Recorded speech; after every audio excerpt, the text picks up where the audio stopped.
Well, welcome back. In this video, I want to show you a few tricks with grouping and ungrouping items.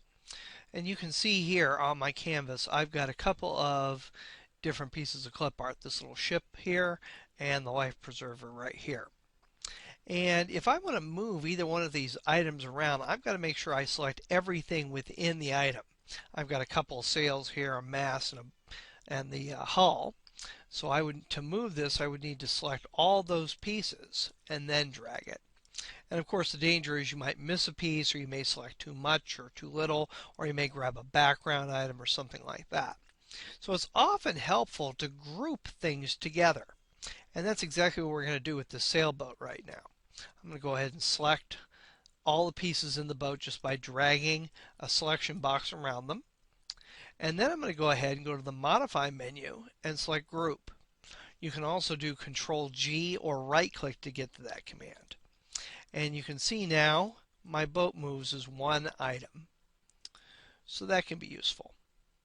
Another useful part of grouping things is that once I've got an object grouped together, I can then resize the object and everything will scale.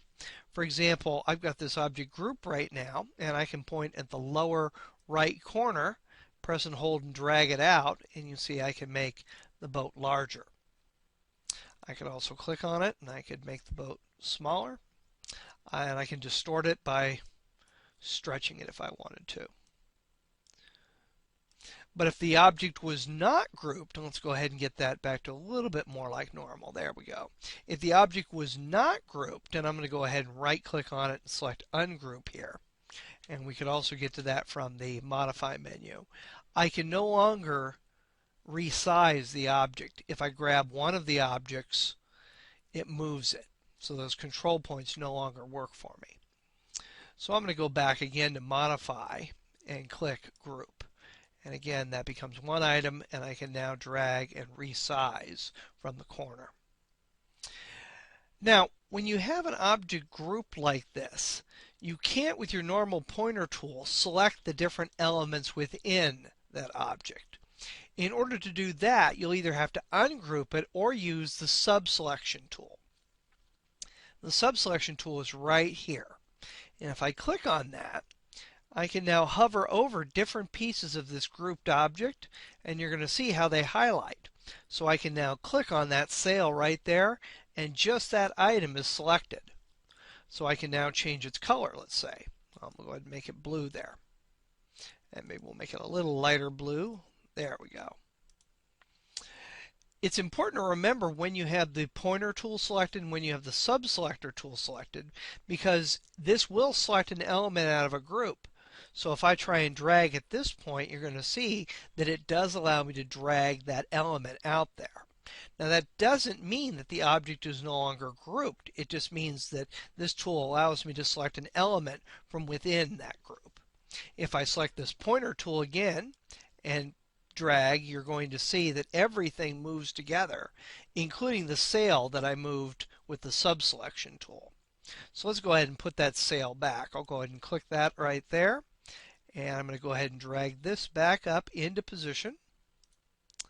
And I'm going to use my arrow keys just to bump that over a little bit more. And there we go.